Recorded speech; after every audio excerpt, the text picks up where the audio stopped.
All right. Uh, right out of the gate, probably best episode of the season, if not the series. Yeah, yeah, I'd say. I mean, we pretty much get the best scene that we've had in the show thus far. It's in about the middle of the episode, but it will be. I think that will constitute most of what we're talking about today, actually, It's a because good chance. Good chance.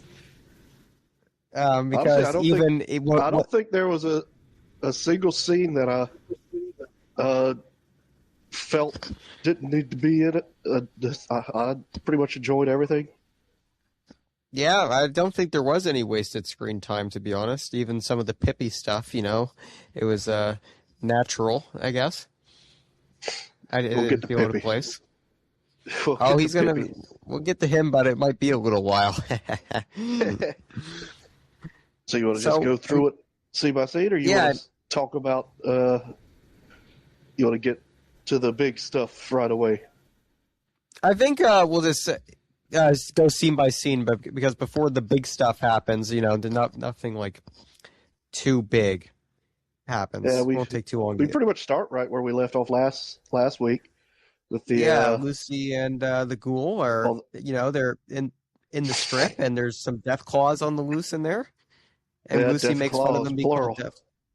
Yeah, yeah. There's like three or four of them, wasn't there, or maybe even more? I Uh, can't quite remember now. It's it, quite well, there were more too than they could many, handle. Yeah, way too too many. many. Yeah, and And Lucy said, she's still they're called death claws. she's still drugged out of her mind. So Yes, I have that written down as she's well. wanting to go toe to toe with them. Yeah, she's just totally drugged out of her mind. She's just a total junkie now. Which, I mean, Uh, your prediction was actually correct. It did not it was resolved in this episode.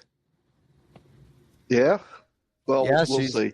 Like it looks like it, but it maybe she might get a little PTSD from the stuff she's been doing all these drugs. So we'll see. I I have to say that's probably the best acting that we've seen. I'm not insulting her acting. I'm just saying this is probably the best acting that we've seen from her thus far because it's. I mean, that's pretty good. I mean, that's We're exactly how a junkie would act. we're getting a little, something different from her character. She's kind of evolving, sort of. So we Yeah, see she's not the, I guess, lawful good character we've seen thus far. yes, and we'll come to that again later on in the episode. Actually, So as how'd you she feel about them violates. escaping the death claw or death claws? I guess I don't know what the plural would Well, I be. mean, the ghoul just sort of caused that explosion there and tricked them, and they were just able to run out of the gate. I guess. I guess I didn't really have a problem with that. I mean, my One second, Wallace. keep talking. Okay. Wallace the Courier, I mean, he handled multiple death claws all on his own and he killed them. I mean, I feel like the legend, the ghoul, I mean, he's sort of legendary, so he should have handled stuff himself. Should have taken those death claws out on his own, but unfortunately, he can't even handle a giant red scorpion, so the ghoul is just not as powerful as Wallace the Courier, which is because Wallace the Courier won Hoover Dam on behalf of Mr. House, of course, not independently of Mr. House, on behalf of Mr. House, and with the support of Mr. House. So I think that's really all there is to be said about that scene with the Death Claws there, and of course there's a little extra sprinkle on top of that. So yeah, so after that they're back in Freeside, and Lucy and the ghoul are having a little discussion. The ghoul is talking to her and says he wants to go have a drink, and for basically makes Lucy go to a store and go get what was that called? I can't remember exactly what the drug was called, but I think it was Addictol. supposed to Addictol. Okay, it was Yeah. supposed to cure her drug addiction, I believe. So they both go their separate ways for a while, and the ghoul goes to a bar. And he meets this fellow, this bartender named Shotgun Jeff. And there's some interesting foreshadowing here with Shotgun Jeff and what happens later on in the episode, because Shotgun Jeff talks about how much he hates taxes, and that's very valuable foreshadowing for what we're going to see later on. And well, unfortunately, the Gould wasn't really too interested in hearing Jeff talk about taxes, which didn't really. Unfortunately. I wasn't really a big fan of how the Gould handled that situation. If Well, personally, if I were, he's going through it. He's going but then through it. again, you could argue that that Shotgun Jeff was being disrespectful towards Mr. House. He was talking about how these different entities want to make us pay taxes, whether it be, the NCR or the Legion. But the thing is, you don't pay taxes to Mr. House. If you operate on the Strip or in Mr. House's property, you had to pay rent because it's his property. It's not taxation. You can very well just go somewhere else. Although I don't, because I don't, lore-wise, I don't know if free. Well, I guess if he expanded, maybe, but I don't think he does own Freeside. He might have power within Freeside. I think in-house always wins. He expands into Freeside because he pushes the Kings yeah. out. Yes, in the ending, I think he does. Yes. So potentially, maybe, because I'm assuming maybe the NCR. Well, in your case, they definitely will be salty because you murdered the high command there. But oh yes. But I'm assuming there's probably like a brief period where the NCR doesn't want to do any trade or commerce with Vegas if House always wins. Yes, is the ending. Absolutely. So I guess it wouldn't be impossible for Mr. House to what a little tribute for kicking the NCR out, maybe. Yes.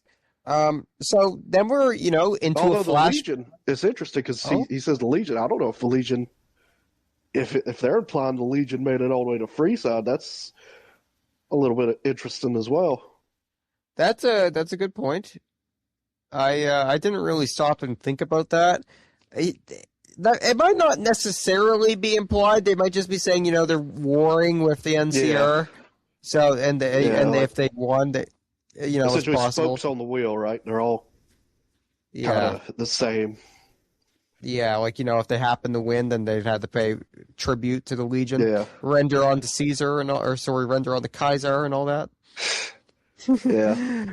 So then we're immediately in the flashback scene, and this is one of the two main scenes that we're going to be primarily discussing. We get the little newscast of basically they straight up say that the politicians don't know what they're doing. They're trying to negotiate with the. It sounded like they were trying to negotiate with China, right? He said they were working on a compromise or something. Yes. And while they were doing that, all the big boys were meeting at the big boy table to discuss how things were going to go down. Yes, that's right. And we have the what we would say is the body double, Mr. House, and he says if the government needs a hand, then they know where to look. Which this is further evidence as to how we know that it's a body double Mr. House, because real Mr. House would never actually really want to help these people. It's in his only whenever it's in his interest and for the greater good, and necessitated by progress. Anyway, so but we get the and I think you brought this up to me. We get the recreation of the Mr. House photo from New Vegas, where he's standing in front of which is the based off the Howard Hughes photo. But yes, you brought up that this kind of implies that the house we see throughout New Vegas might be the body double, or at least the likeness of him. I actually am not too concerned about that, and the reason being is because I think the portrait that we see in the game is actually a painting and not supposed to be a photograph. Yeah. Well, that's just how I'm interpreting it anyway. But in the show, that what we get is definitely a photograph portrait. So I do think that it's not necessarily. I don't think it necessarily contradicts itself or anything. No, I'm just But it is an interesting thing to talk about. Like, which likeness does Mr. House want to portray? I guess. And I guess I'd find that kind of frustrating if this is implying that, because I don't know. Because I don't feel like Mr. House should be represented by a fraud all the time. Well, I mean, I guess at the end of the world, I don't think a body double would matter, right? Like, yeah. I guess it's whatever Mr. House would feel comfortable as using. The Mr. House that we see in the actual game, the one that we talked to, the one on the screen, I think that is the real Mr. House. Yeah. Which is corresponds to the fact that in the trailer we see that Justin Theroux, Mr. House, on the screen. So I think that's all legitimate. That's a good point. So I don't think like there's a correlation between the screen and the portrait. It's just I feel like in the game. And we see this picture of Mr. House. I mean, it looks just like the guy on the screen, so the portrait must be of the real one. Yeah. Whereas with this one, we have this weaselly little body double who's really not like. And I believe, I don't know how common that photo is in New Vegas. I know you could see it at Dr. Zero's house in Big Empty, or whichever doctor, the one that doesn't like Mr. House, but. I believe one of the only places you could find that is Camp Golf, that photo. Yeah, I think. Which is supposed to be one of Mr. House's private, residences. So, if he's got it as private residence, and I don't see why it wouldn't be a self, or of him, right? Yes. But, they could have reproduced it for, magazine covers with the body double. Yes, exactly. Like it could be we have the body double and photograph versions of the same thing potentially. I mean, we're never gonna get an answer to this probably, but it's a little confusing. Mr. House wouldn't have any. It's still nice, being the sane people that didn't think it was Anthony. Oh, yes. I mean, actually, it's interesting how right before this episode, I just kind of debunked the Anthony thing. Yeah. Go ahead. What was I debunked something else, too, I think.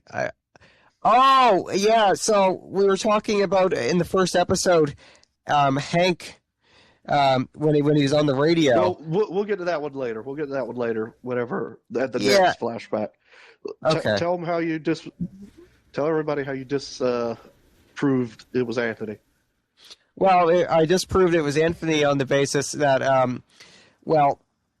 those workers in the first episode, they would have had, if that was Anthony House, then they should have been able to recognize him because he's the owner of, a famous tool company.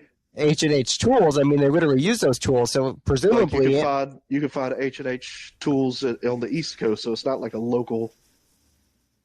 A local, manufacturer. It's like a nationwide one.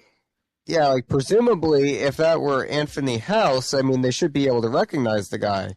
And I believe that it was a successful company. When House Senior had it, I don't think it. I think it was fairly reputable. So. Yes, and also there was something. I'm not gonna say he'd be as recognizable as Mr. House, but I feel like there would be photos existing of him. Yes, and then they might say, maybe Anthony House just has a body double too, but then that sort of is he was a little nuts, so I wouldn't put it past him, but he's not big enough to need one. And then that sort of assumes that the Robert House that we see isn't even a body double. So you would have no reason to assume that. And what I mean is, if you're saying that this house is Anthony House, then the one that we see on the TV and in these pictures, well, that's just the real Robert House. So there's no reason to assume Anthony House would have a body double too. So that doesn't even make any sense. I mean, they should be able to recognize Anthony House. Because, I mean, it's kind of interesting to think that they would both have body doubles, and it doesn't really make any sense. Yeah. Yeah, but we didn't even need to hammer that explanation in because they gave us the answer in this episode. Yes, and it's something I believed the entire time, and I was right the entire time, and anybody who thought it was Anthony House is wrong. So, yeah. Anthony House could never do these cool things that Robert House can do. Yeah, a lot of using the we we go straight from the see the body double. We go to the airport with Cooper and his wife, and he makes a little phone call. Yes, I was going to say we cannot skip this part because it is very important to talk about. Very important because Cooper Howard absolutely destroyed Moldiver in this scene. And I was very happy. He was like, Moldiver was talking about, this ends justify the means morality. Which is usually said before, committing atrocities. Yeah, exactly. Because it doesn't occur to Moldiver that, perhaps the means might, corrupt the ends. Like, it doesn't occur to her because she's a communist and they don't think that far through. They never have, and they never will. So Moldiver is like, just kill this one guy. It's okay. Think of all the lives you might be saving. And Cooper Howard says, I will get the cold fusion, but I'm not going to do that. And we'll see later on that he didn't even do what he said he was going to do because he's. Well, we don't know yet. Well, we don't know that for sure yet. Yeah, but it didn't happen yet. We know Mr. House doesn't get it, so I guess we have to assume. Yes, that's true. That is true. It has to get out of there one way or another. Yeah. So, there we go. Cooper Howard and his horrible wife, Barb, they take young Hank. That's right, and young Hank. I can't forget about him. I've been seeing people, I don't know if you caught it, but people have been pointing out that some of the people Hank was meeting with in the airport are some of the same people that's with Pippi. I might have noticed that. I can't remember, to be honest. I didn't catch it, but I've seen too many people point it out to not believe it. So yeah, there's too many people there, and none of them are relevant. So that's the problem. Like I'm not going to remember their faces for the most part because I just don't care. But I mean, it's as soon as we cut to Vegas, I mean, we forget about them anyway. So yes, exactly. So Lucky, they're at the Lucky 38. There's a party being held. Hank's up to some business. I mean, he's got that suitcase, the little briefcase with him or whatever. There's a bunch of people yelling at Cooper, calling him a sellout for my goodness, becoming a face of Vault Tech. I guess I just had to cover something. There was a protest going on outside there, of course, and you have these communists basically protesting Mr. House, and it's like, okay, you're lucky those Securitrons aren't hostile. But anyway, well, yeah. I mean, they're clearly. Like you could clearly see that the balls of these CEOs are bigger than the federal government because they just shove the congresswoman down the steps. Oh, you won't even believe it. Actually, maybe I just told you when I was watching the episode. I was like, I was happy to see that for some reason. I mean, I don't disagree with her message. It's just that Robco is not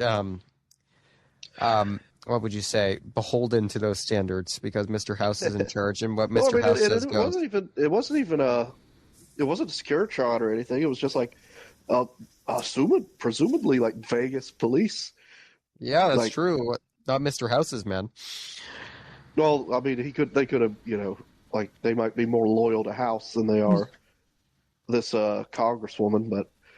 Which I'm assuming that congresswoman is from a district in California, so I don't really know what business she has in Las Vegas. But yes, there was a sign in one of the protests that said something along the lines of "Stop privatization" or "Privatization is evil," and it's like, what are you talking about? Well, what are you yapping about, Kami? Like, what are you yapping about, Kami? What do you want the government to run everything? We saw the picket sign in 76. I'm not a commie, but I see where they're coming from. Like that person might just fully be a communist. yeah, exactly. Like, so what the hell do you want to do? Do you want the government to own potentially non-profitable things and just like keep them going artificially, even though nobody wants what they're producing? Like, is that what you're saying? Do you want Robco to be nationalized, you disgusting communist pig? Oh my God, I don't even want to think of what would happen if Robco was nationalized. But Even so, this kind of defeats the whole point because as soon as the government gets involved with a private company, this is sort of still a public sector activity. Like if you're getting a government contract, the government's in control of that. So it's a public sector activity. It's Robco potentially having a government. I mean, all right, I guess we're kind of getting off the point here. It doesn't matter. Well, now one thing that is interesting, Cooper Howard points out the Vault 22 Hotel and Casino, which is a little interesting because it may contradict lore because the what we assumed was the lore up until now was Vault 21. Did I say 22? Vault 21. Yeah, you said 22 at first, but yes. Vault 21 is a vault on the strip that the social experiment was there's no like overseer, like, right? There's no like command hierarchy. Yeah. Every dispute within the vault was settled through some sort of gambling, like blackjack or roulette or something like that. And it was actually one of the successful ones because it remains fairly unscathed up until not far before the events of Fallout New Vegas, because Mr. House contacts them and asks them what they would, how they'd feel about joining the Strip, and it kind of created a faction within the vault, people who wanted to remain isolated or people who wanted to open up, and they settled it with a card game, and the people who decided to open up to the Strip won. So, and from what I remember, Mr. House was just going to fill in the vault with concrete until the lady you meet in New Vegas convinces him to turn it into a hotel and casino, and he just fills in the reactor parts and stuff that he didn't want people dabbling in, which we might get into a little later. But this kind of confirms that it was originally a hotel and casino, but that may have just had a vault up underneath it, and it just gets reconverted into the hotel and casino later. Yeah, there's definitely some things in this episode that are sort of touching on some sort of sensitive things. No, I don't think it's anything that I'm not going to lose sleep over that, but no, but I'm sure there's some people who will. yeah, there's people who's going to say this is the worst thing to happen in any sort work of fiction, but we saw what happened when could just be Mr. House saw the sign Vault 21 Hotel Casino and either wanted to pave over it to build something else or wanted to re-add it to the Strip, because if it's just there and not being used, it's kind of a waste of space. Yes, absolutely. That's very true. So I guess moving on inside. Yeah, I think we covered all the relevant stuff. I mean, the Congresswoman got shoved down, and Cooper Howard told her to keep fighting. And in any other context, I'd be like, yeah, lobbying's a bad thing and it shouldn't exist. Well, guess what? If Mr. House was in charge of the country, there wouldn't be any more lobbying. He's running it for a profit anyway. Because he's in charge. It's his rules. I mean, he decides the laws, and he's not going to change his mind because he's impervious to temptations. We already know this. Well, Mr. House, he will not be tempted by literally anything, so it's okay. Lobbying wouldn't work. I was trying to look to see if I could recognize like how accurate the layout of Lucky 38 was in the episode, but it was a little hard for me to see through because it was very crowded. I'm not used to that building being crowded. Yeah, I did think that it looked different inside, but honestly, I'm more than okay with that, considering there was a party going on inside of it. Yeah, like. And who knows, do we know what year the flashbacks are? All right. Well, later on, we know that Mr. House calculated that the bombs were supposed to be dropped in 2067, right? Yeah. So. But maybe I think the episode with the Alaska front gave a date, right? You might be right about that. I can't quite remember. But there's a certain birthday that is in tune with the day the nukes were supposed to drop. So Yeah. potentially that would mean that this was 2066. Potentially, I mean, Well, I think it's a little later than that, but we'll see. I think it's like okay, right. okay. I think it's the year of the nukes drop. I think it's 2077. But I was going to say we could just explain it by Mr. House had the inside remodeled before they sealed up, but it doesn't Oh, really well, matter. yeah, I think it's that's close true. enough. It's close enough. Right, right. I mean, Okay. clearly we see remodels happening after the apocalypse with Novak. So Yes, that's true. I mean, the Great Khans, they just wanted to turn the dinosaur around. yeah, There's nothing wrong with that. Mr. House might want to remodel the casino that nobody's using.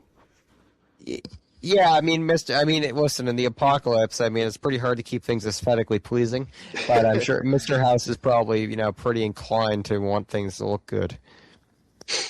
Then again, I gotta say, when I was in the penthouse in the strip, it left a little bit to be desired. I mean, there were some kind of tattered and worn out things in there. Just saying, Mr. House Yeah, probably could have kept that a little cleaner. Anyways, I guess I just gotta well, say it. we what? Oh, actually, carry on. You're probably about to say pretty much the same thing as me. Well, we were go after that. We see Barb is going to meet with some Robco executives. Yep. And Cooper decides to sleuth around, try to follow Hank, and then we get like a whole bunch of feels like the air goes out the room. Everybody starts saying this, Mr. House, he's coming, he's coming.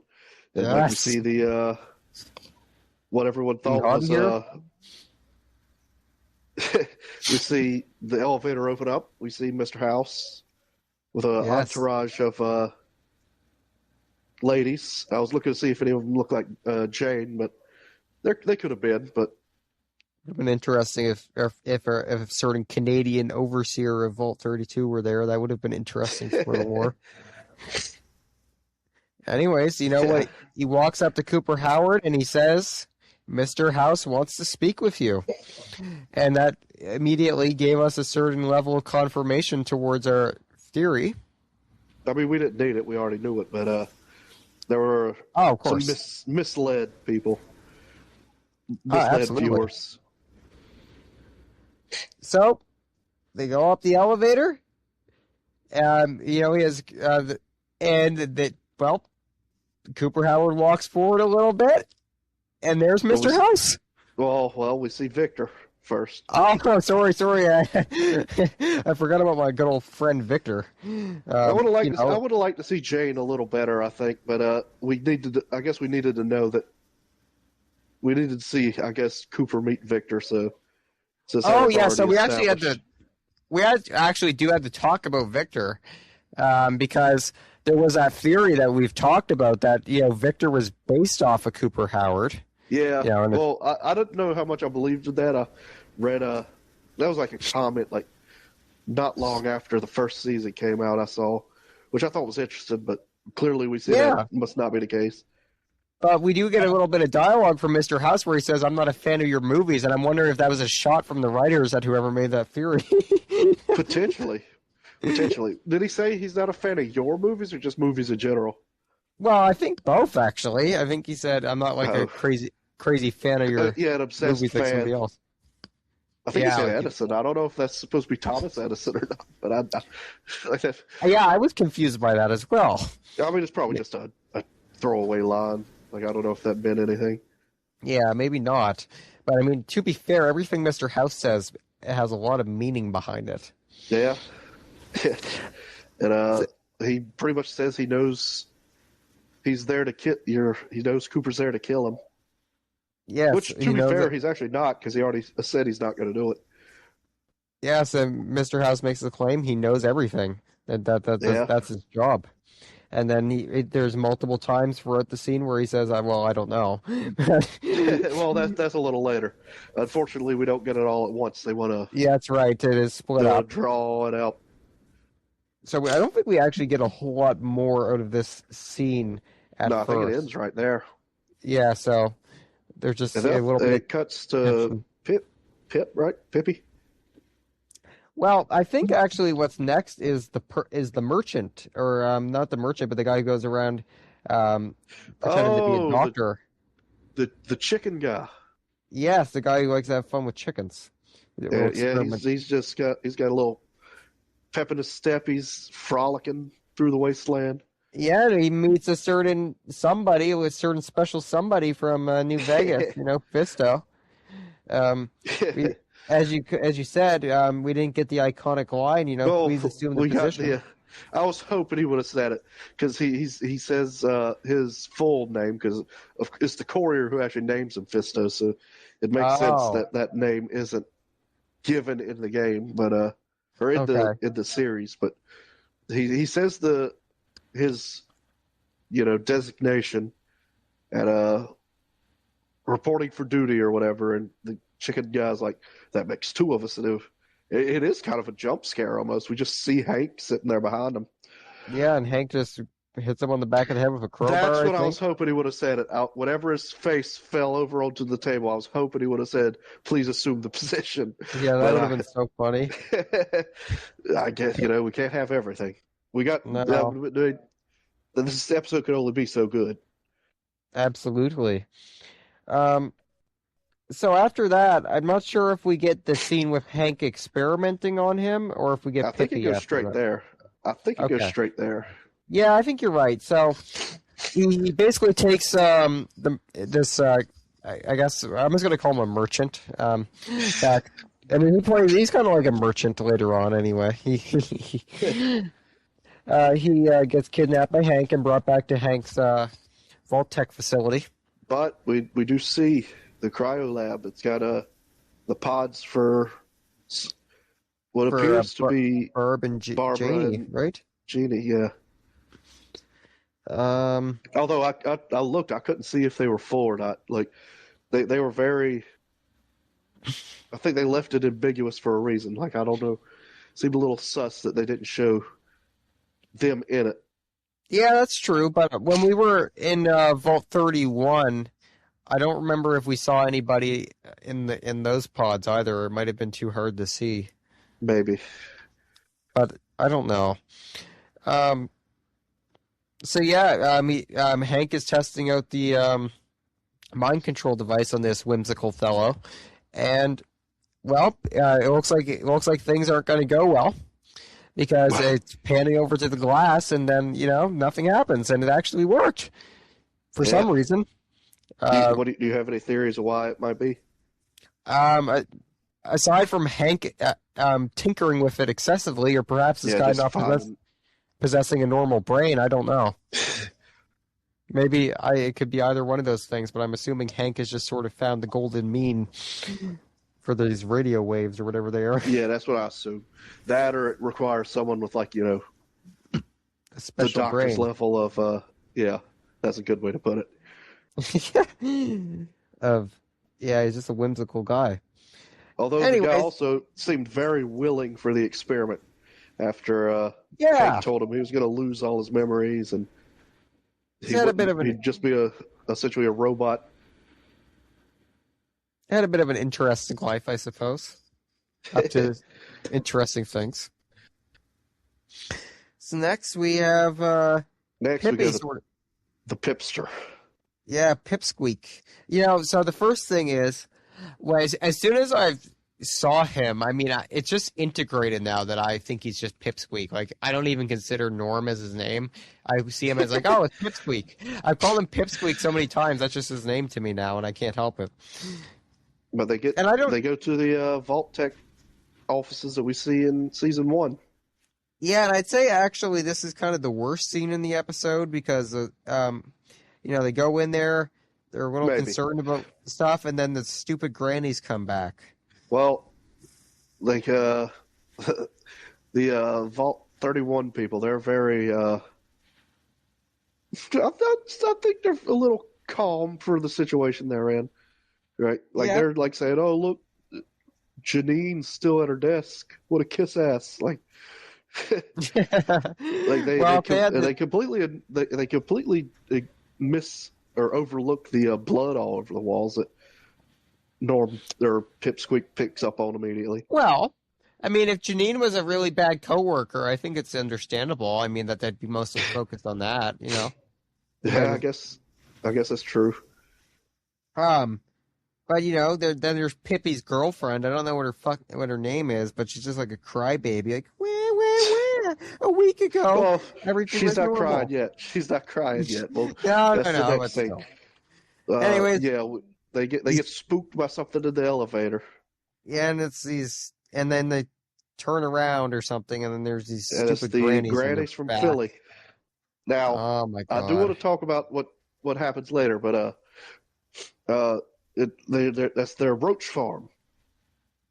Yes, a roach farm, so they can I get did some laugh. rat I did poisoning. kind of that did get a chuckle out of me when the girls worried about asked how big they are. And the lady's like, "Oh, then they're not big enough for market yet, but they'll get there."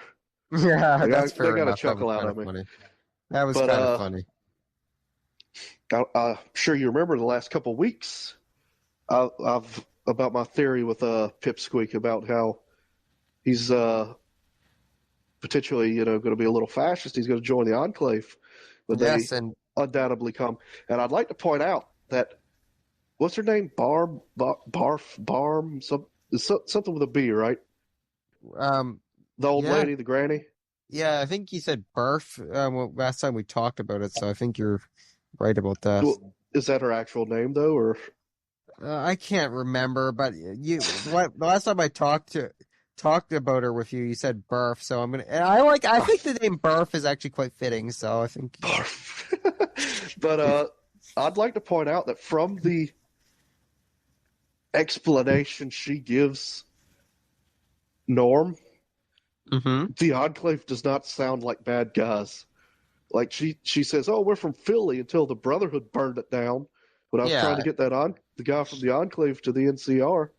So I think this again, the Enclave are going to lines up show up, nice. and Norm's going to be like, "Oh, the people that was trying to save the day with the NCR from the evil Brotherhood."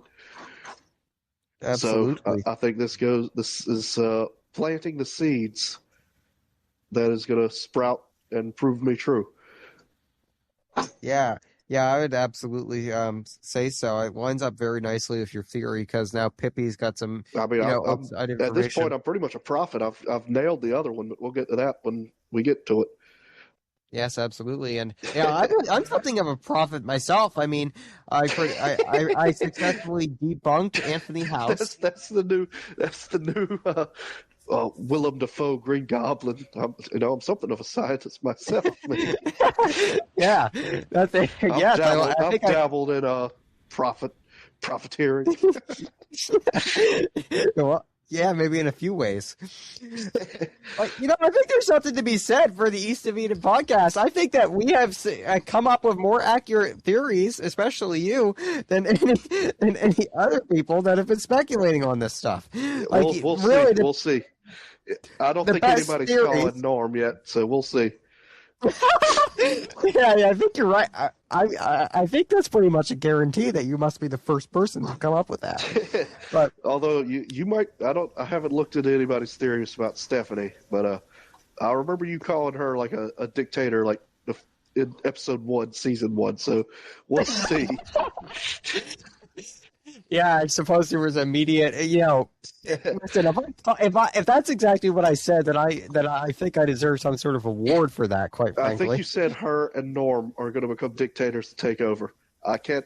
I'll have to go back and listen, but Wait, yeah, I definitely said that because I thought there was going to be some sort of plot where they were going to rebel against the rest of the vault, but it might have unfolded a little bit differently than that. But I think that the essential part of it's the same. So yeah, hopefully, come season 3, everybody, nobody's stealing my ideas. I successfully debunked this faulty Anthony House theory as well, and I think there's a certain level of respect to be had for me. It's just, again, sort of something of a prophet. absolutely. But Um, that's pretty much it for them. We go from that to back to Freeside with Lucy.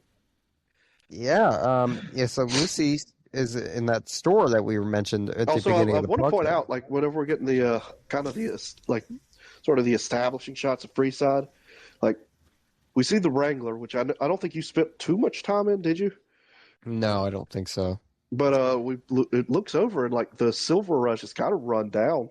So I wonder if that's True. a little foreshadowing that um Cass's side quest was completed in the continuity, because I believe they or I think because I think I remember hearing that the Van Graff family, they're based out of L.A. So if they were based in Shady Sands, they might have got nuked as well. So So here's like one of the strongest moral dilemmas in Fallout New Vegas. And I mean, I picked one side. It was a very black and white thing for me, but upon further consideration, I mean, it's complicated. So you're doing this quest with the Van Graffs, and you can either kill Cass, which I did, and I felt pretty good about it, or you can let her live, and I guess you can stand up against the Van Graffs. But here's the thing: is like the Van Graffs kind of suck too. Like whatever the female one's called. I mean, she's just blatantly ugly. And John Baptiste I think that was his name. yeah, Jean Baptiste. He's just a dick.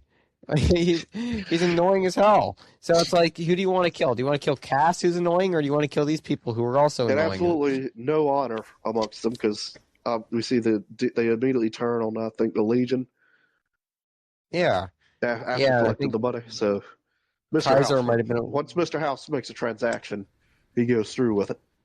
Yeah, he honors his contract. So I'm like, these filthy brutes. Ugh. But yeah, John Baptiste was just sort of an asshole. Excuse my language. And And also, the other one was sorry. just ugly. But another person pointed out that there's there was I want to think a porno theater that they saw in Freeside.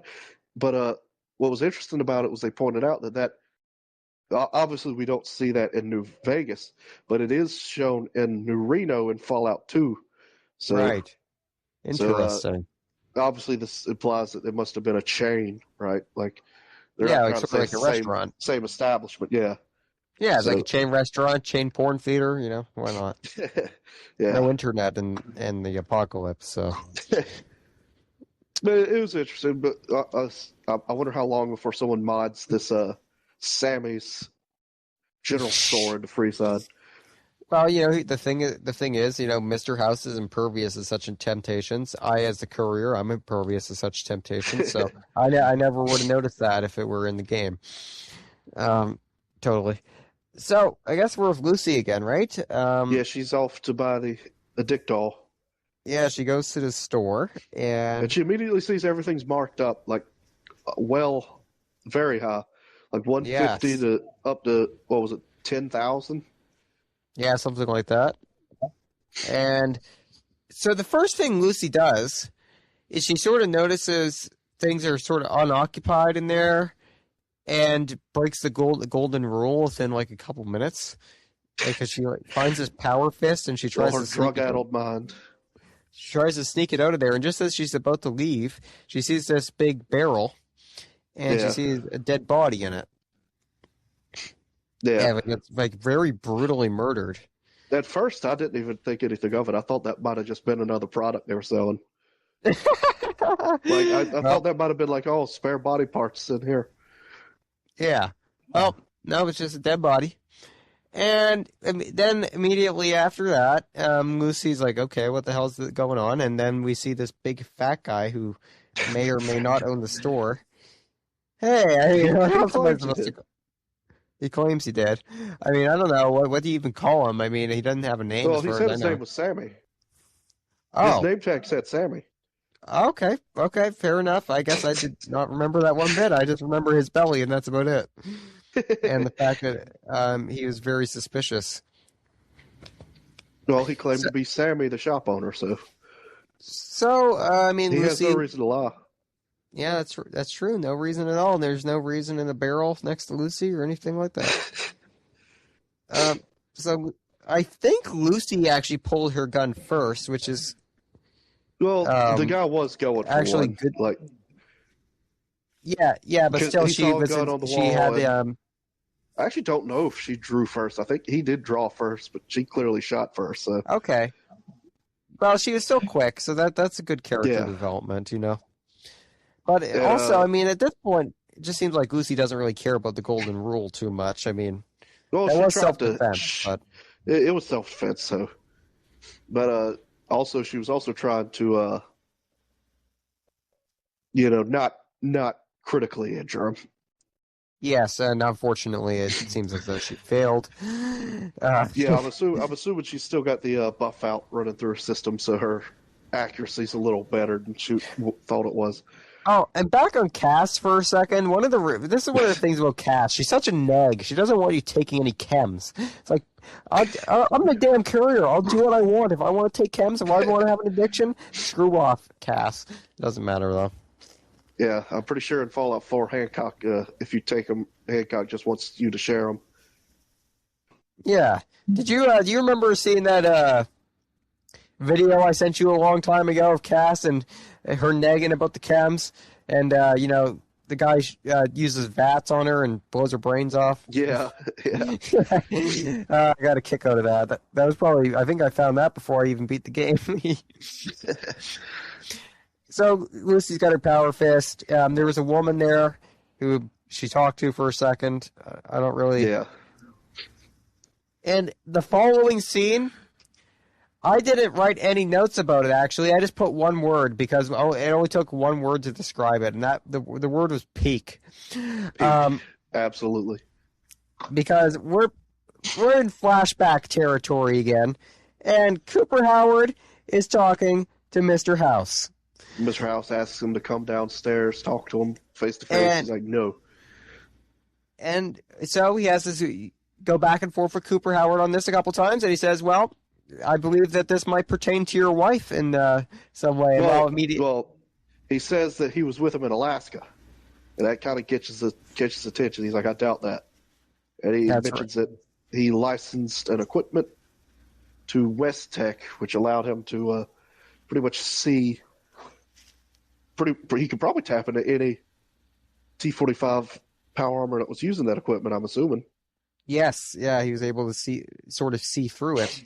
Which also this goes back to, why would he stop at just that? He's probably got pretty much all Robco properties tapped into, which means, Moldaver's just a moron because she gives him a Robco device to spy into that meeting at Vault Tech last season. So, I mean, one way or another, Mr. House is aware of all this stuff. Yeah. And you actually had a theory about Moldaver that you were going to tell us about. We'll get to that after the scene, yeah, because I think it's gonna tie into this, but we'll get to that because Cooper's intrigued enough to come down and talk to him.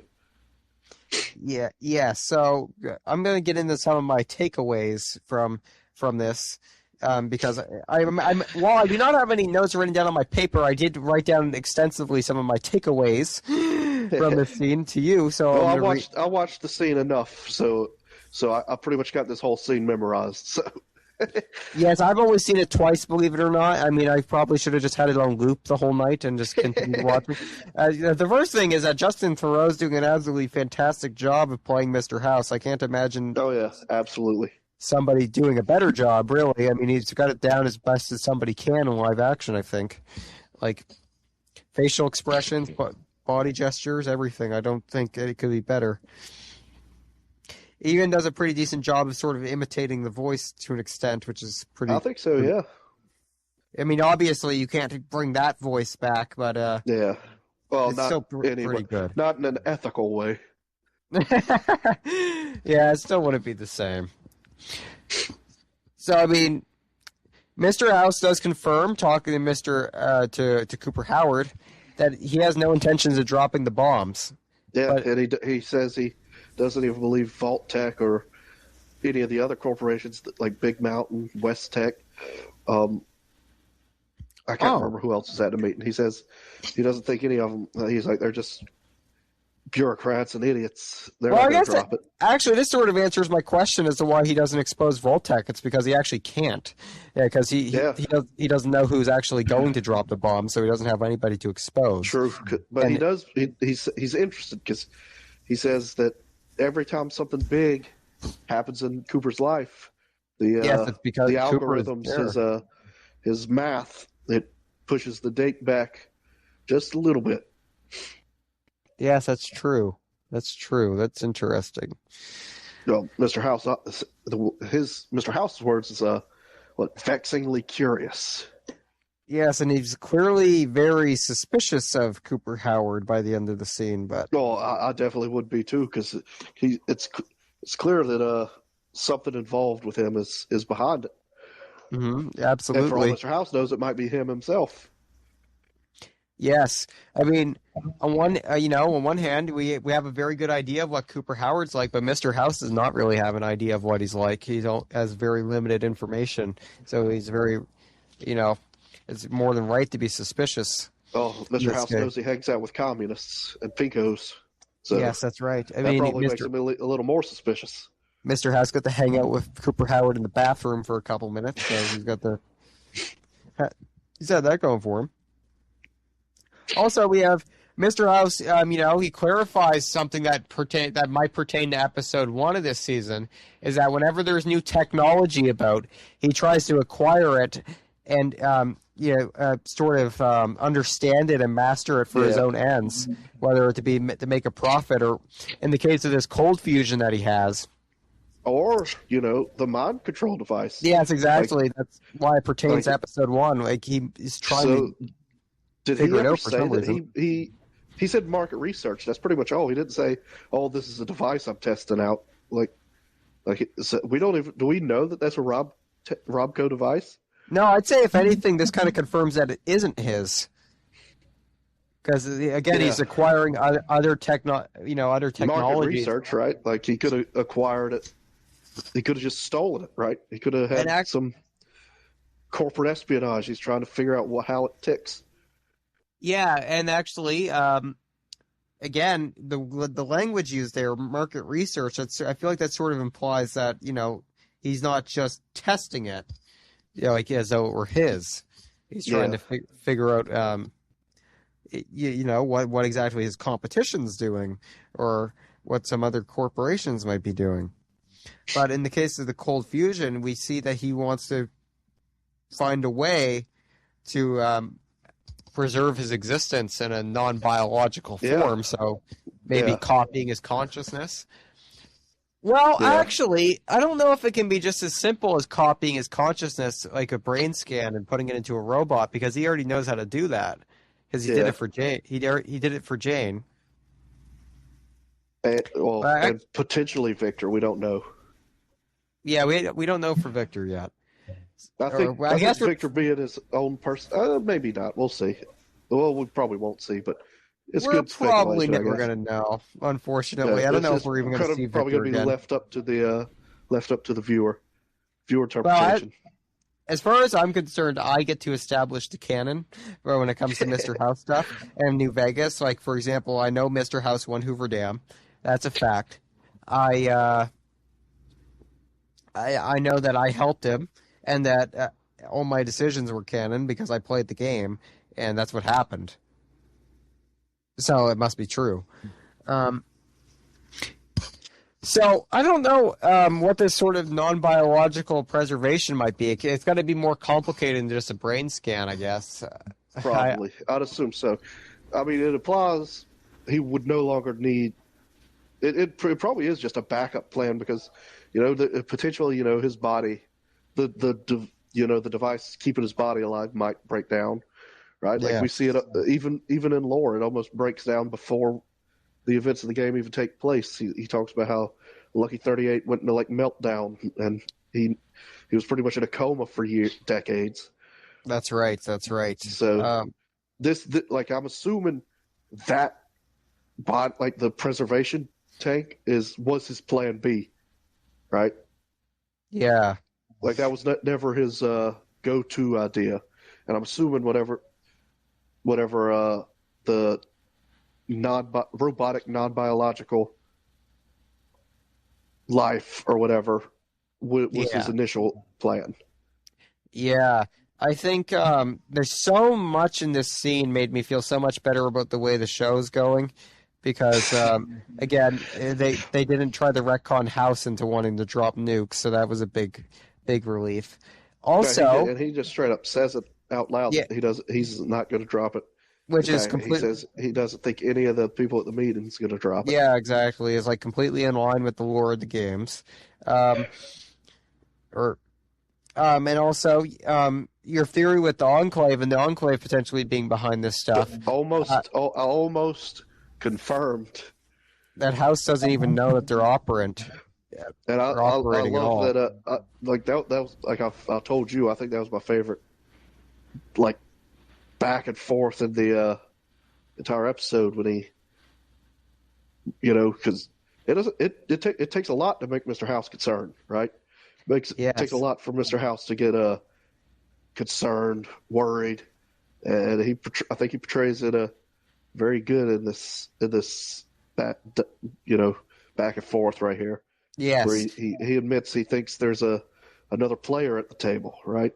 Yes. I think that this sort of speaks a little bit to the morality of Mr. House too. Like, he's not he's not just a cold, immoral person. I think, he does care about human life to a certain extent.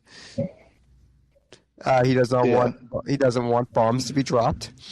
Unlike No, certain he's actively building like an iron dome for Vegas. So he I don't think Mr. House wants progress outside of the context of human life. I think that he wants progress to serve a human existence. maybe So I don't know. We'll see. We'll see. I don't know because I do believe there. I don't because I'm pretty sure I've read. I don't know where it says it in the game that Mr. House does offer the courier like a chance to like essentially become like live forever too. But I don't know if that's ever mentioned in game or just like a theory. So Oh my we'll God, if see. he offered me that, and as long as I could hang out with him, I'd be totally cool with that. That'd be the best thing ever. I always think, if you could be immortal on Earth, like, why, like, would you really want to do that? I mean, that'd get kind of lame after a while. But if you have, Mr. House and he's immortal too, and you could talk to him, like, okay, that doesn't sound so bad. And also, another thing I like about this is that I think, it sort of implies that Mr. House only works with the government so long as he can get access to new technology and stuff. So he's not doing it because he supports the government. He's actually doing it to probably really act against them in their dirty, disgusting, communist ways. Yeah, because he clearly he calls he believes that whoever this unknown entity is behind the death claw we see in the last episode. Yes, absolutely. So, That he's worried yeah. that there's another. He's not the house. He's worried someone else is the house, which is frightening for Mr. House and for us as viewers. Yeah, that was absolutely terrifying. I couldn't believe my ears when he said that. But Who yeah, could that house be? it's got to be the Enclave, right? Like I don't think there's any, unless it's a brand new faction that we don't know of. Like everything, I think is pointing to Enclave. Yeah, but we do know one thing is true. There's one law in the Fallout universe which is which is unalterable. It's unchanging, and that's the house always wins. the, It's canon. the real golden rule. That is the real golden rule, and it's the house always wins, and what the house says goes, because he does not lose. And that means not only is my ending from Fallout New Vegas canon, but also that the Enclave is going to learn the true power of Mark II Securitrons at some point in time. And like this also, like you pointed out that in episode one, Hank on the radio, he's clearly not talking to a singular person, right? Yeah, he says it's your guys' is all. I can't remember the exact language now, but he did. Actually, let me just go back and check and see if I can find that real quick. I mean, it's not that important, but You sent me a message of what he said, like in Yeah, the recap, I exactly. believe. I'm just gonna jump up here real quick. I'm just gonna scroll. I should be able to find this in just a second. So implication. Yeah, I'm getting close here. All right, he said trying to pick up where you all left off. Where you all left off. So that's of course plural and not singular. And as we know about as we know with Mr. House, he's very much so a one-man operation. True. So it's almost impossible for Hank to be talking to Mr. House. Which we were also worried that Mr. House might be a part of the Enclave, right? Yes, Which and this pretty much this confirms that that's pretty not the much case. puts that down. That we can rest easy knowing he's not. In fact, he's not even sure who they are. Oh, you know what? I think we have to get sidetracked from the episode just for a quick second because I have to talk about something very interesting that I found. Let's hear it. I almost forgot. But anyways, it's already been leaked as to who the next Kaiser is going to be. Oh, yeah. Because these Funko Pops are being released, and we have Macaulay Culkin as Kaiser, or at least what seems to be Macaulay Culkin. I haven't seen any other characters that look like that with that particular hairstyle. So, yeah. So, and this, as a side note, I really want that Mr. House Funko Pop. Oh yeah, I think it's an Amazon exclusive. So they knew which one to make the exclusive for them. So. Yeah, exactly. Like the only thing I'm disappointed about is I wish it was wearing his suit instead, but I don't really. It still looks good. I'm getting it. Yeah, I'm gonna get it as long as it's available in Canada. I checked Amazon the other day and I didn't find it. Unfortunately, No, I don't think they're not. They haven't released that wave yet. So. Okay, good because if it doesn't release in Canada, I'm not gonna be happy. I don't think they're releasing that till after the season because I don't think those were like leaked images, I believe, unless they did actually just mess up and reveal that Kevin becomes Caesar. Yeah, true. Which we were speculating that regardless. Yeah, but still, breaking news on the East Eden podcast. I mean, I thought that was very interesting because I found that the day I was watching that episode. But yeah, so Hank was clearly talking to a multitude of people. Yes, absolutely. And not Mr. House. I want to talk about Moldaver because I think from the signs we're given, she is at very least somewhat affiliated with the Enclave. Yes, I knew that's what I guessed you were going to say. And I'm so happy about that. I don't know. Like I think the biggest thing holding me up is because if Barb is with the Enclave and so is Moldaver, I don't know how well that theory makes sense but I was thinking that maybe Moldaver might not know she's an Enclave asset, right? Like we see Vault-Tec creating communists, like they might have just kidnapped her and turned her into essentially someone to like a sleeper cell, right? Yeah. But like we know that the Enclave, like clearly Mr. House doesn't know about the Enclave, which means like if it clearly means the Enclave are powerful, right? Yes. Like if Mr. House doesn't know about them. Yes. Like we know Moldaver doesn't want Mr. House getting the cold fusion, and the fact that Mr. House doesn't know about the Enclave means the Enclave doesn't consider Mr. House an ally. That's right.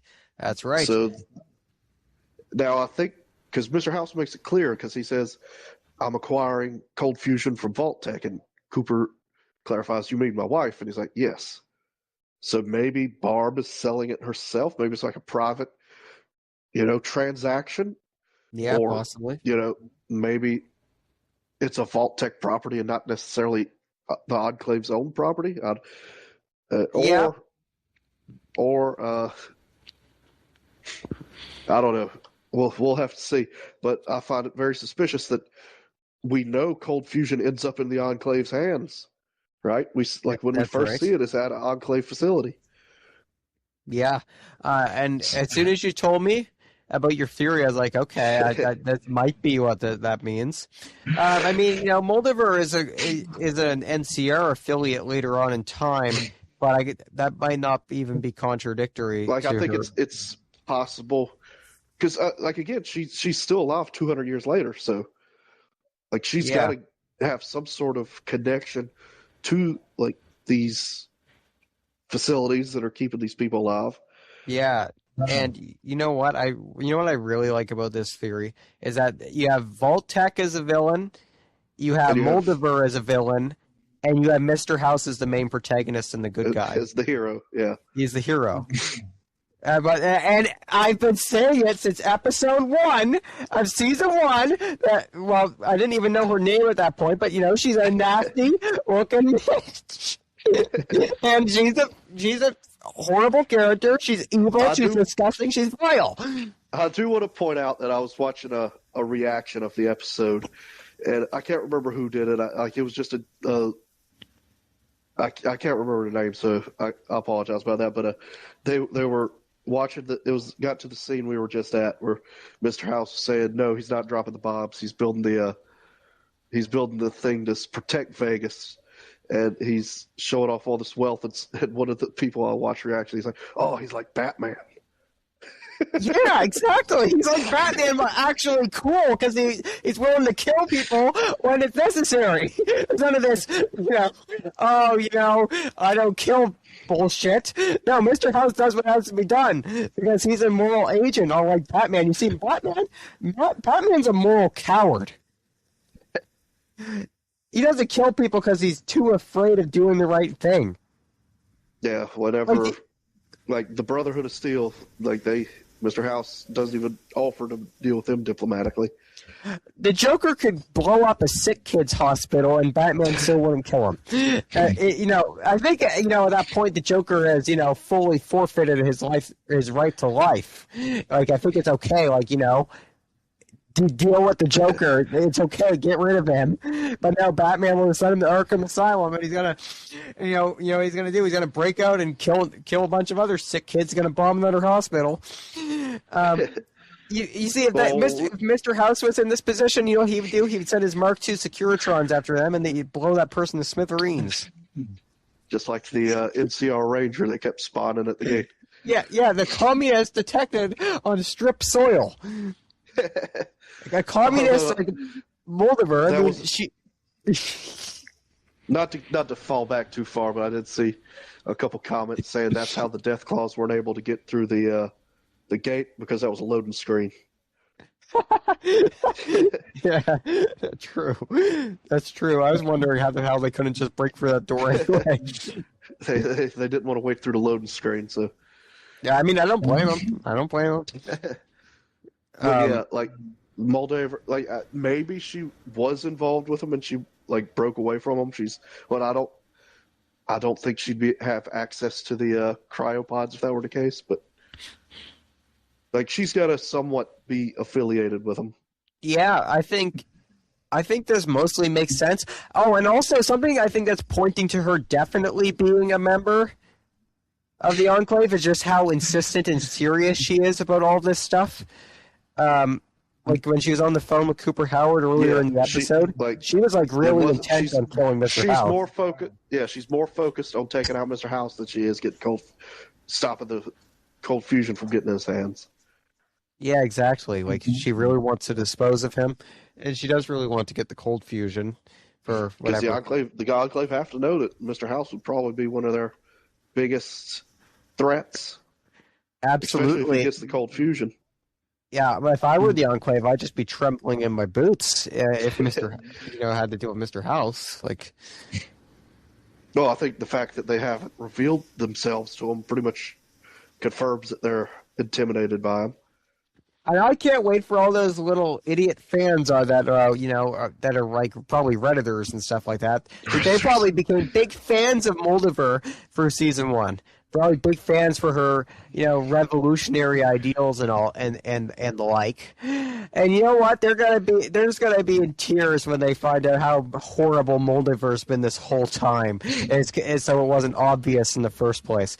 Because when it's revealed that she's a member of the Enclave, their whole world's gonna be shattered. And again, the principle will hold true that the House always wins and the communists always lose.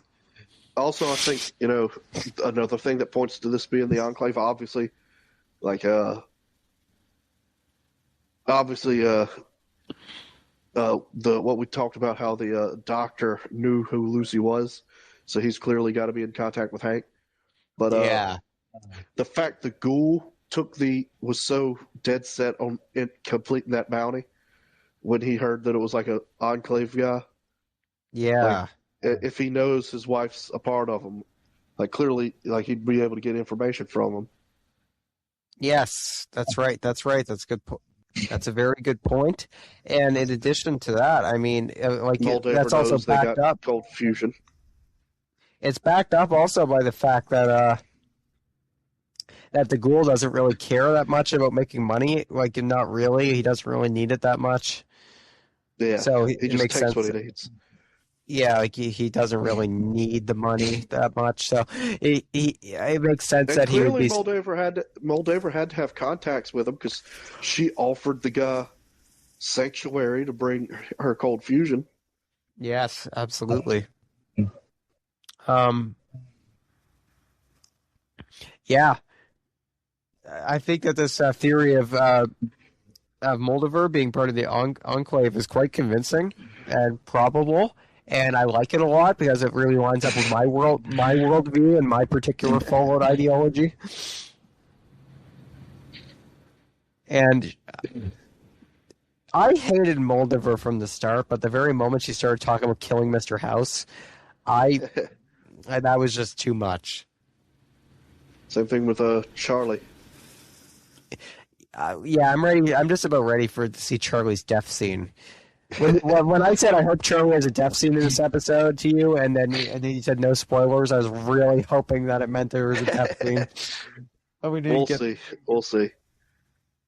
So, do you think we have anything else to cover about the Mr. House scene? I think we pretty much covered all the bases there. Well, Cooper I guess he's just getting overstimulated. He's getting all this info dumped on him at once. So he just thinks Mr. House is out of his mind. He's putting on this weird hat, and he just absolutely loses his shit at Cooper, and that was really good. Definitely channeling the it's my platinum chip, Mr. House. Yeah, that was really good. And also, I think this is getting a little bit more of that Howard Hughes inspiration for Mr. House as well, because he's he's sort of paranoid and obsessive here.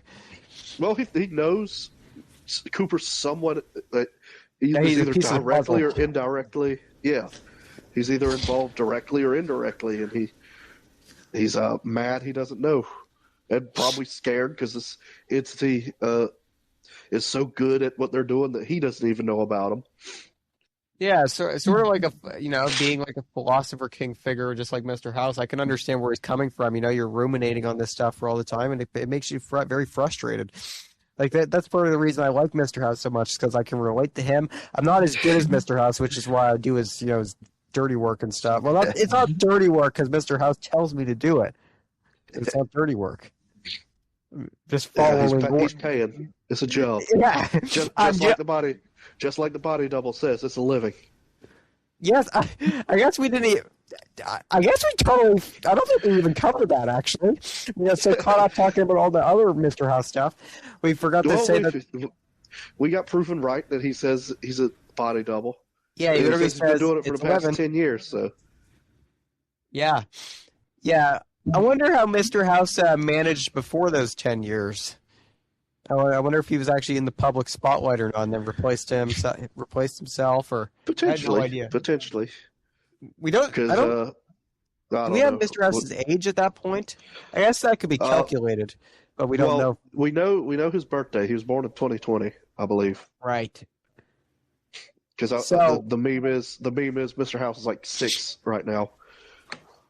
So if he so he would be in his 40s probably at this point at least, and so if that guy's been impersonating Mr. House for 10 years, he would have been 30 by that point.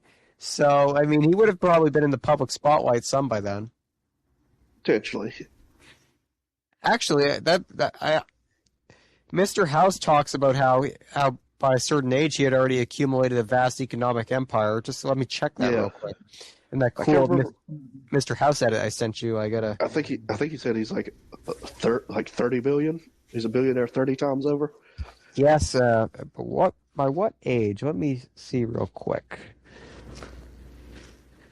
So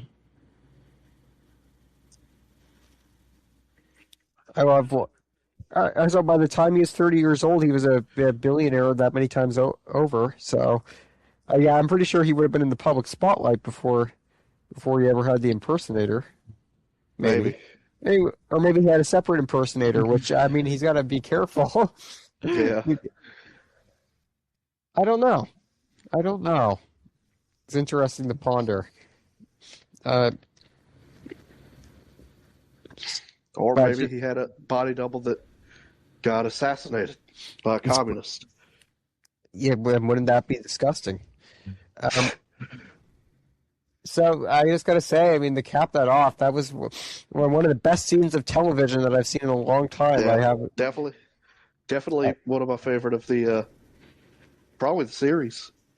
Yeah, actually, I say my second favorite scene was probably the one with the ghoul in episode 1 of season 2 with Big Iron. That was a very fun scene.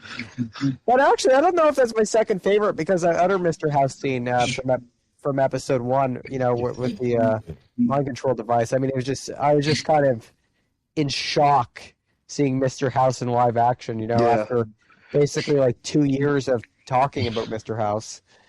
Well, almost 2 years talking about Mr. House, and then playing New Vegas, doing whatever Mr. House tells me to do. Well, becoming one with him. Well, unfortunately, the scene ends. Yeah, it ended, but what a scene it was. What a scene it was.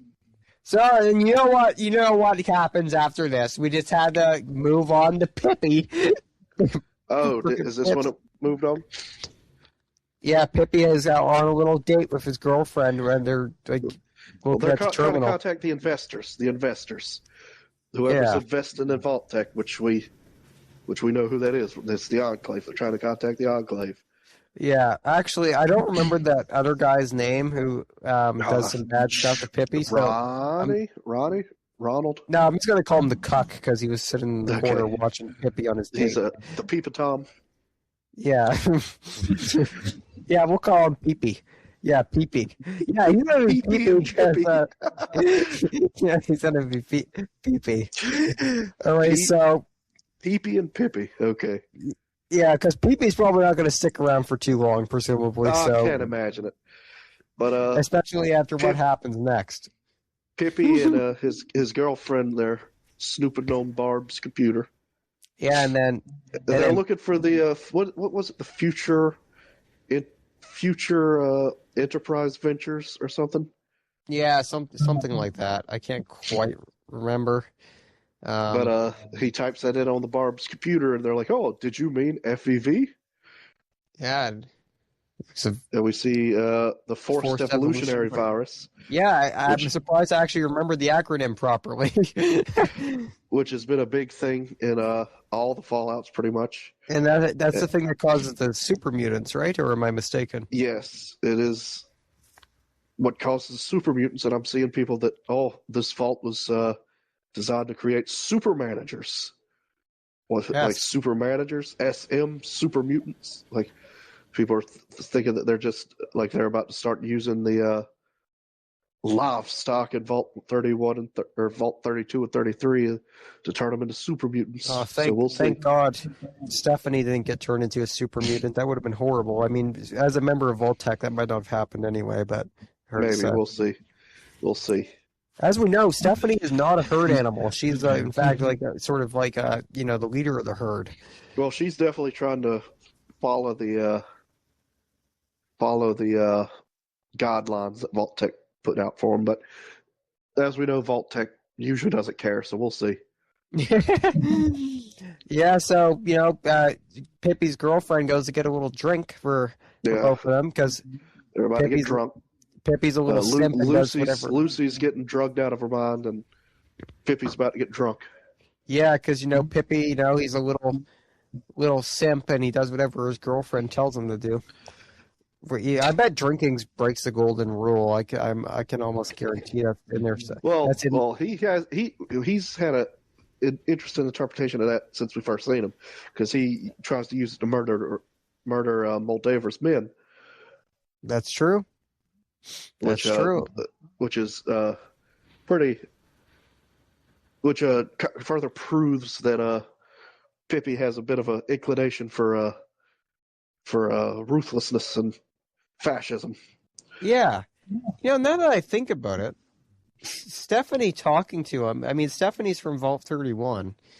Yeah, As originally Vault-Tec, but she still was sort of trying to sort of fuel Pippi up a little bit yeah. at a point. That's kind of interesting. I'm not sure what the implications of that are, but it's interesting that she'd even interact with him like that on that basis, like that she'd even care. It's interesting. So yeah. Well, she knows. Well, yeah, we'll see. We'll see. Well, maybe she. Well, yeah, maybe she knows that Pippi's like the chosen one of the Enclave or something. Well, I don't know about that, but I think she knew that those people weren't from the vault. They're not a part of their yucky muties, pretty much, according to the Enclave. Mm-hmm. That's right. Like anyone born with any sort of mutation is pretty much just as bad as a ghoul or a super mutant. Well, actually, hold on a second here. I just came up with a new theory that might actually and this ties in perfectly with your Enclave theory. So, the true leader of the Enclave was actually amongst these free vaults the entire time, and has been watching the future. So the future leader of the Enclave, and picked him as a chosen one to trying to guide him so he could become the ultimate leader of the Enclave. And of course, that leader, the current leader of the Enclave, of course, would be Stephanie Harper. We'll see. She's got an eye patch for it, so we'll see. Yeah, and has chosen Pippi to be her successor and to become the ultimate super manager of the Enclave. We'll see. We'll see. We'll put a bookmark in that and come back to it. That's a bold prediction, but I think that there's some. I think there's some weight to it actually, because there's connections here. There's a lot of connections, and the one thing that's got me hesitant a little bit. Like, the Moldaver one's got the one thing making me a little hesitant. This has got one thing making me hesitant, and that is that we see the Pee Tom turn on him. And if they're going to bring in the Enclave, like, I don't know how Pippi would think, oh, these guys, like the Enclave are helping them, so they're going to be friends of mine, even though they've just bound me and beat me up. Well, unless we see the Enclave come in and just start murdering these people, because they might just not give a shit. Yeah, and then Pippi will say, oh, they're murdering the guys that beat me up, so they're good guys. Actually, if Hank is the one talking to them, then they might recognize Norm's last name is the same last name, and they might it's possible they'll back off of him. Hank will even instruct them not to kill him. And maybe.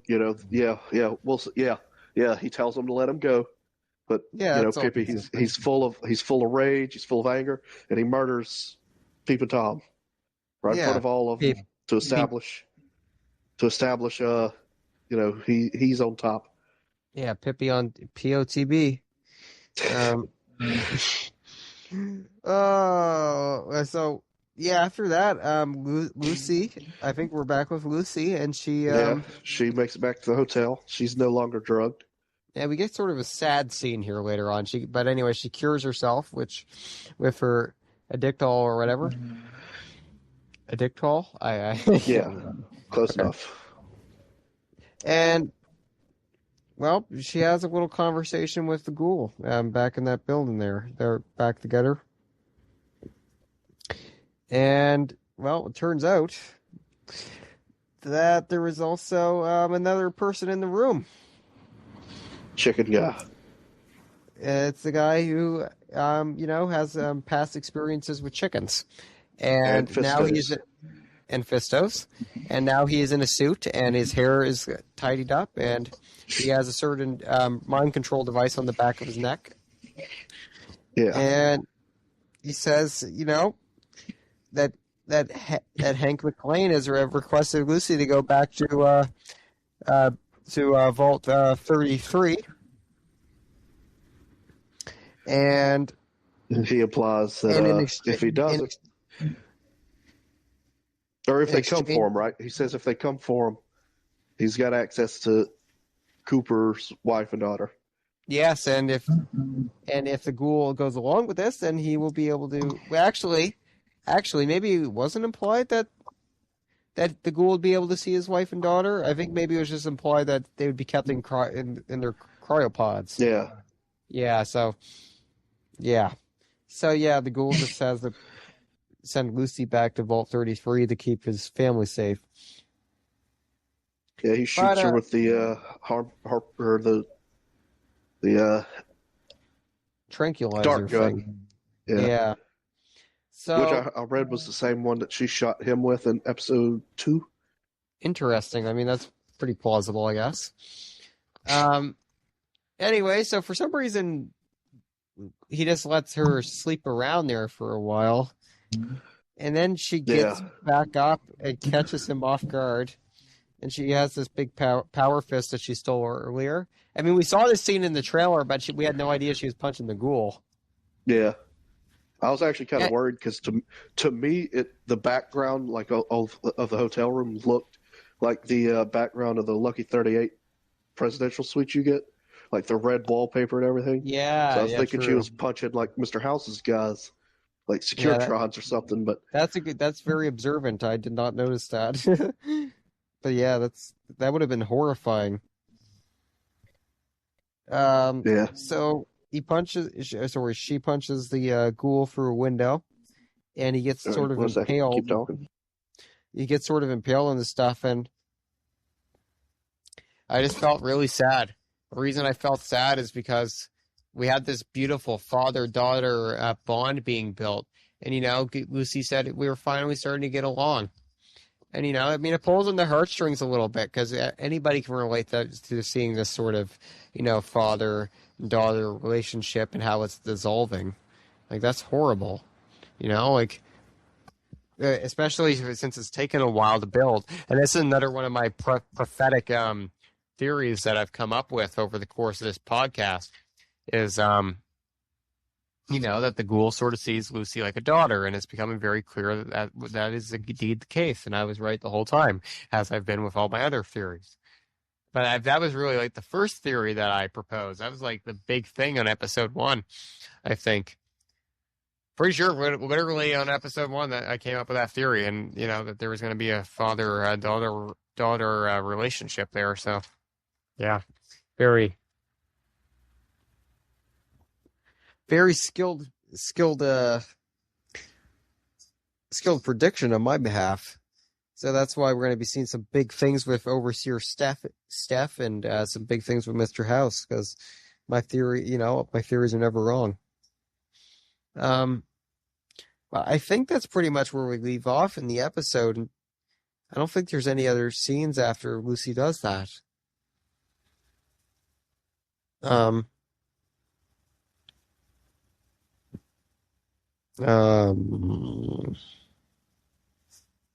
of course, the big thing in this episode was I was just very, very happy to see Mr. House. I was happy to see that the integrity of his character was maintained, and that they didn't just try to ruin him, because I was like very concerned that it's an Amazon show. Amazon has a tendency of wanting to do stuff like this, unfortunately. It's just because Mr. House is the evil capitalist and industrialist, and he's bad because he's a capitalist, and that's about it. I mean, we see in other Amazon Prime shows, big corporations fulfilling the role of villains, whether it be in The Boys with Vought. I'm sure there's other shows that have similar, I guess, structures, if you will. I mean, Fallout sort of has had that structure, but it's just that Mr. House is not one of the villains. It's that, Vault-Tec is a corporation, they're bad guys. Of course, Mr. House does not give a shit, or sort of, pardon my French, Mr. House is not interested in Vault-Tec's primitive I progress impeding ideas. He's just too good for them, which is why he sent his body double there and to gather all that information on these disgusting savages. I think that's fair enough to call Vault-Tec disgusting savages because, Mr. House is part, of a whole different intellectual caste than they are.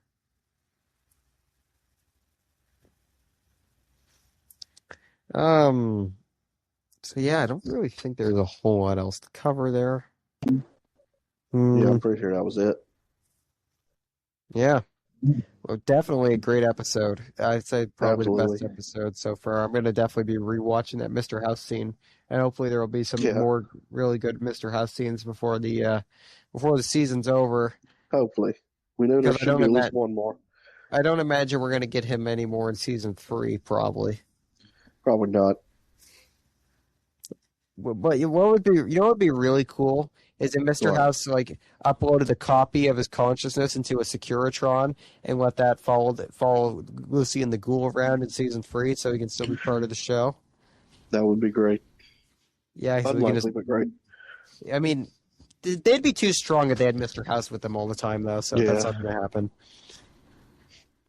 He could instantly calculate the most logical solution to all their problems. But hopefully he helps them defeat Hank and he restores order in Vegas and everyone lives happily ever after. And Yeah, at this point, I'm just going to assume that Justin Thoreau saying that Mr. House was a villain is actually just supposed to deceive us because it doesn't really seem that that's the case. Yeah, just like when they said Fisto wouldn't be in season 2. Did they say that? I believe so. Yeah. Yeah. Okay. It's just all work, I guess. Yeah. Yeah. And I think this is the longest episode of our podcast thus far. It is clocked in over an hour and a half now. Yeah. Might only be by a few minutes, but still, that's what the house does. I mean, it gets a lot of discussion going. Yeah. I still gotta edit the last one, get it up. But well, this I one should have it the weekend. This podcast sometime. had to be held effective immediately because we had to discuss this stuff. I wanted to do it that night, but it was just too busy. Yeah, for sure. But yeah, that pretty much covers everything. Yeah, great episode. All right, I guess we'll do it in the next one. Yep. All right.